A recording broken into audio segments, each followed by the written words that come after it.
Hey guys, I'm Philip Wilder, and did you know that you are only 0.0001% of who you really are? How does that make sense? Well, stick around because I'll answer that, but let's get into today's Bible Bite.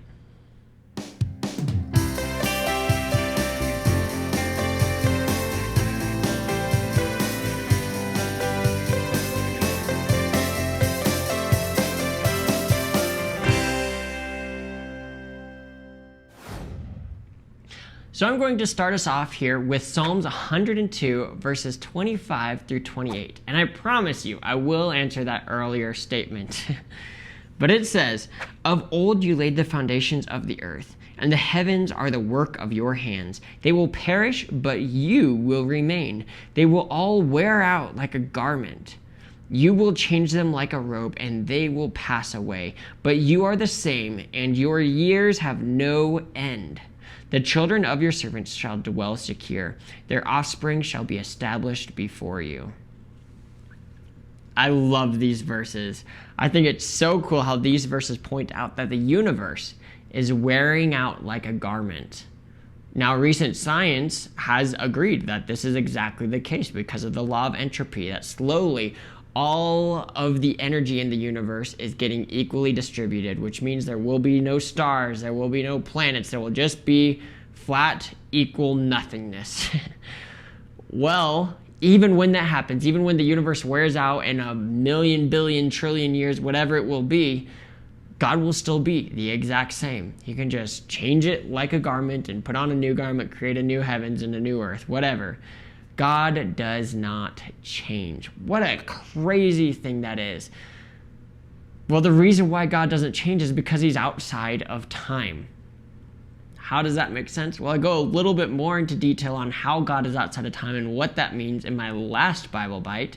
So I'd encourage you to go and check that one out. But God is outside of time, which means he's not confined to time, which means he doesn't change. Now, what do I mean by change? If we look at change, here's this little plant right here. It's a tiny little apricot seedling. In 10 years, it'll be a whole lot taller. It'll be producing fruit. It'll be very different. Even within the seasons, it changes. It'll lose its leaves. It'll get its leaves back again. It'll lose its leaves. It'll get its leaves back again. It'll produce fruit. Well, we are the exact same.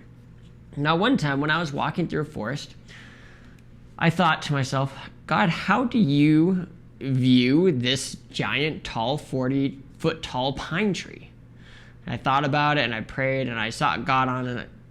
And the answer that I kind of came to, or the conclusion that I came to, was that God sees this tree in every single season. Which means that right now, during this little present sliver of time, you are less than 0.001% of who you really are, which is all of you throughout all of time, going off infinitely into eternity.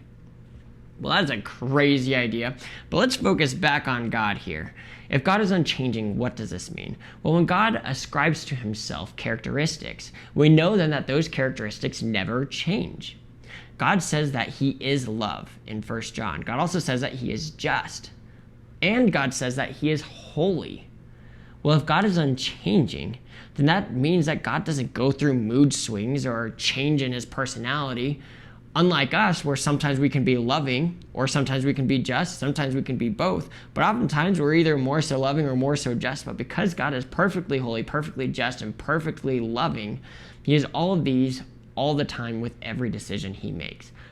So, why do I talk about all of this? Why is this so important? I think this is good for all of us, especially if we feel like God is just angry at us right now. God cannot separate himself from his love. Yes, maybe God has to be just and he has to punish, but when he punishes, that is what he knows is the most holy and loving thing that he can do for us. And God knows our entire future as well too. He knows what will get us in the right direction. He knows what ultimately will be best for us. That's a great thing. Well, I love what this verse ends on. It says, "The children of your servants shall dwell secure. Their offspring shall be established before you." When we rest in God and when God is our foundation, we can rest secure. And it says right here that God will remain. He will never perish. He will never change. So we can rest confidently in that as we walk according to God's ways, God will never abandon us. God will always be there. He will never be dethroned, and God can be a better foundation than the very ground that we walk on. Thank you so much for watching. Have a great day.